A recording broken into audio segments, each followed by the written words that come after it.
how to use Magic Write in Canva. So first go to Canva and then just let's say open up a design.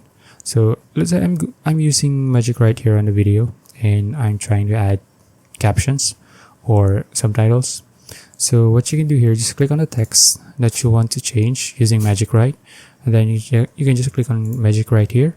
And then you can see a bunch of options here that you can use with Magic Write. So let's say I'm going to use a transform text. Let's say I'm going to change this to change the text to something,